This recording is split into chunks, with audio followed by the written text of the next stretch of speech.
Hi friend, I am Sonu Verma. Welcome to my channel. आज हम पढ़ने वाले हैं हिंदी का टॉपिक विराम चिन्ह। जिस भी एग्जाम में हिंदी पूछी जाती है तो इस टॉपिक से एक क्वेश्चन जरूर देखने को मिलेगा आपको।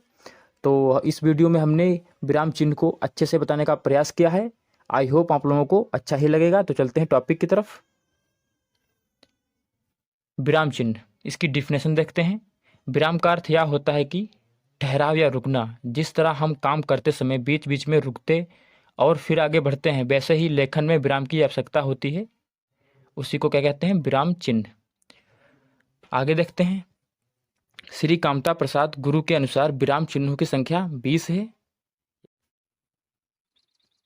पहला चिन्ह पूर्ण विराम चिन्ह। इसका सिंबल इस तरह से होता है। पूर्ण विराम का प्रयोग कब करते हैं? जब वाक्य खत्म हो जाता है तब पूर्ण विराम का प्रयोग करते हैं। इस तरह से करते हैं। इसका एग्जाम्पल देखते हैं। बालक खेलता है, लास्ट में इसका प्रयोग करेंगे इस तरह से। बालक खेलता है। राम एक अच्छा लड़का है, इस तरह से भी इसका एग्जाम्पल बन सकता है। अगला हमारा अर्धपूर्ण विराम। इसका सिंबल इस तरह से होता है। पूर्ण विराम से कम और अल्प विराम से अधिक देर तक जहां रुकना पड़ता है तो इस चिन्ह का प्रयोग करते हैं इस तरह से। इसका एग्जाम्पल देखते हैं।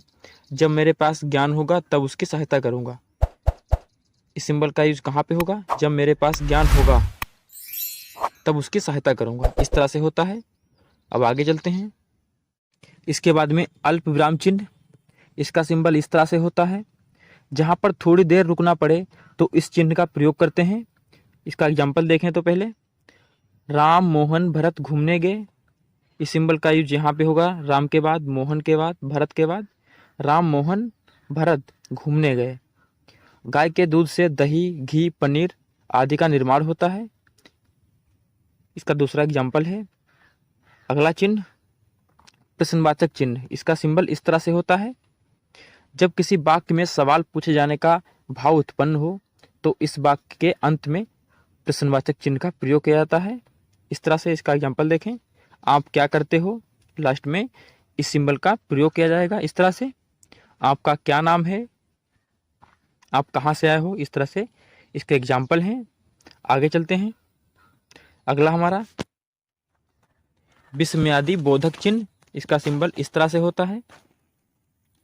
इसका प्रयोग वाक्य हास्य, विवाद, घृणा, आश्चर्य, भय, करुणा आदि का बोध कराने के लिए किया जाता है। एंड इसका एग्जाम्पल देखें। वाह तुम धन्य हो। वाह के बाद में इसका यूज होगा इस तरह से। वाह तुमने कमाल कर दिया, इस तरह से इसके एग्जाम्पल होते हैं। अगला उद्धरण चिन्ह। इसका सिंबल इस तरह से होता है। जैसा किसी ने कहा है वैसा ही हम कह सकते हैं, अर्थात हम परिवर्तन नहीं कर सकते हैं।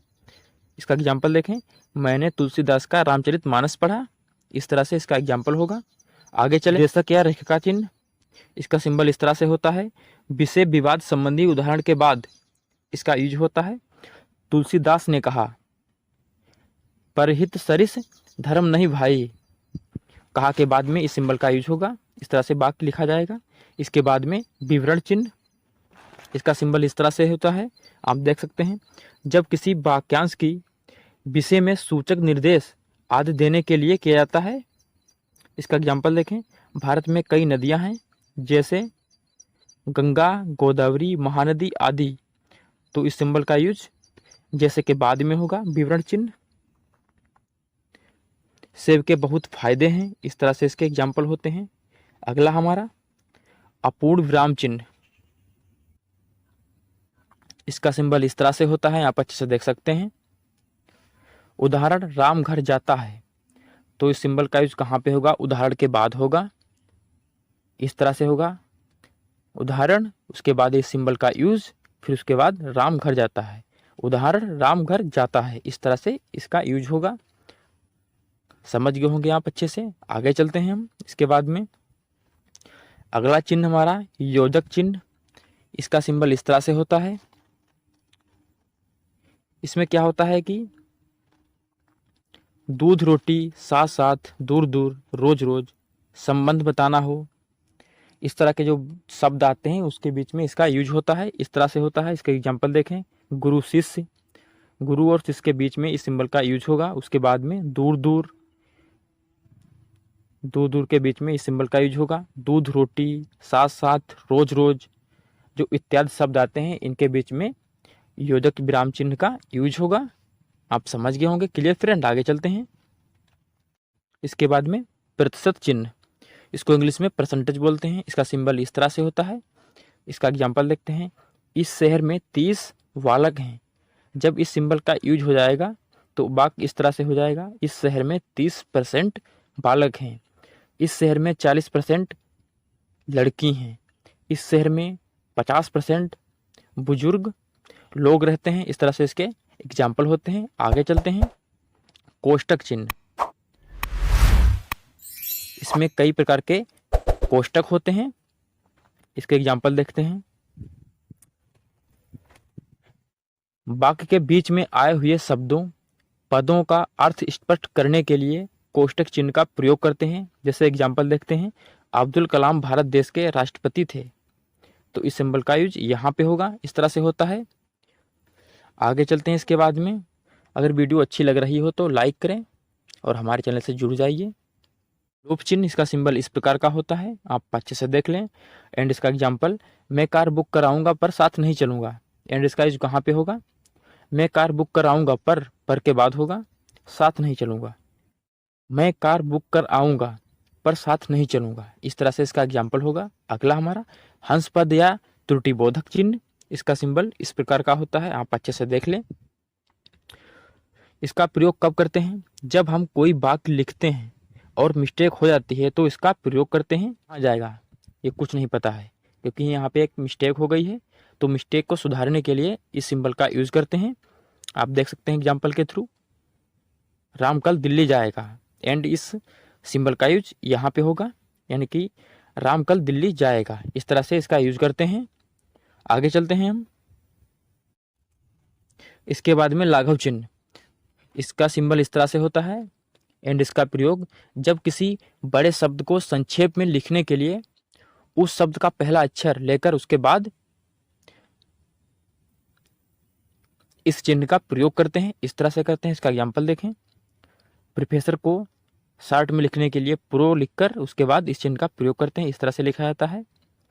डॉक्टर को इस तरह से लिखते हैं। इसके बाद इंजीनियर हो गया। इसके बाद उत्तर प्रदेश पंडित। इस तरह से इसके एग्जाम्पल हैं। आगे चलते हैं।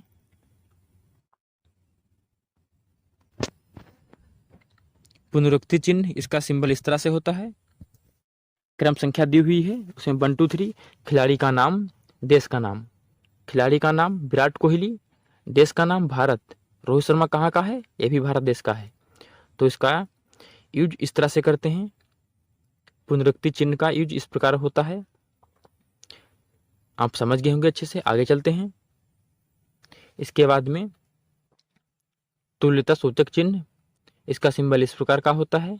एंड इसका एग्जाम्पल इस तरह से होता है। आगे चलते हैं। समाप्ति सूचक चिन्ह, इसका सिंबल इस प्रकार का होता है। आगे चलते हैं। टीका चिन्ह, इसका सिंबल इस तरह से होता है। इसके बाद में पाद चिन्ह, इसका सिंबल इस प्रकार का हो। तो फ्रेंड यहाँ पे मिलान करेंगे। इसमें क्या है? पहला चिन्ह पाद चिन्ह है, दूसरा चिन्ह तुल्यता सूचक चिन्ह है, तीसरा चिन्ह पुनरुक्ति चिन्ह और चौथा लाघव चिन्ह। अगला हमारा पहला चिन्ह हंस पद या त्रुटिबोधक चिन्ह, इसके बाद में समाप्ति सूचक चिन्ह, इसके बाद में टीका चिन्ह, इसके बाद में लोप चिन्ह। नेक्स्ट पहला हमारा परसेंटेज प्रतिशत चिन्ह, इसके बाद में कोष्टक चिन्ह, इसके बाद में अपूर्णक या रेखा चिन्ह,